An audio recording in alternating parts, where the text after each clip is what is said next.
Ces objets-là qui ont été sélectionnés, ce sont des objets qui sont partis il y a très longtemps de Nouvelle-Calédonie.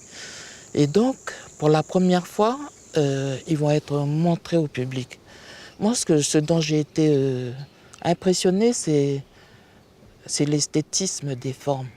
Et voilà, ici au centre, on a aussi des expositions de sculpteurs kanak, etc. Et je me dis, mais voilà, sans qu'il y ait eu connexion, on remarque, on note le goût du beau.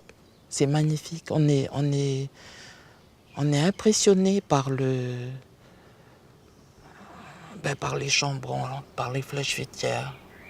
Et puis on se dit, mais voilà, ça c'est quelque chose qui est en nous, que l'on est capable, que l'on a gardé après 200 ans, 300 ans. Et donc, voilà, ça m'a impressionné.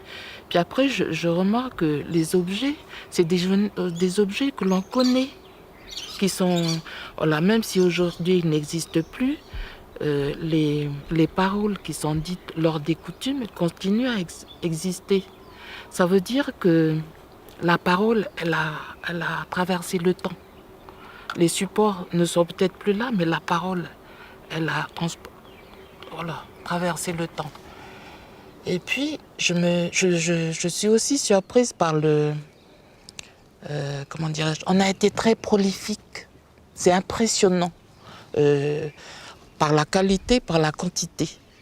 Voilà, ça aussi, ça m'a impressionné. Puis je me dis que ces gens ces navigateurs, ces scientifiques, ou même des collectionneurs privés qui ont transporté, ont tout de suite saisi l'importance et la qualité de ces objets. Voilà. Et donc, je pense que le fait de les remettre dans cet écrin qui est le quai Branly va leur redonner une pleine reconnaissance. Voilà. Et je me dis qu'il n'y a pas de plus belle chose que ces témoignages de mettre dans la lumière les objets qui ont occupé une fonction sociale. Hein, au moment où ils ont été collectés, pour leur donner la parole. Voilà. Et c'est aussi magnifique que cette exposition puisse venir en Nouvelle-Calédonie.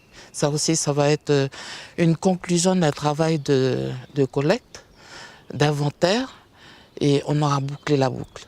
Et je pense que voilà, si on a pu faire ça au cours de sa vie, c'est une belle chose. Un beau témoignage du travail bien fait. Et c'est le respect d'une parole qui a été voulue par Jean-Marie Chibaou dans les années 80. Voilà, lui, le premier, a dit qu'il fallait faire l'inventaire du patrimoine kanak dispersé. Donc, mission accomplie.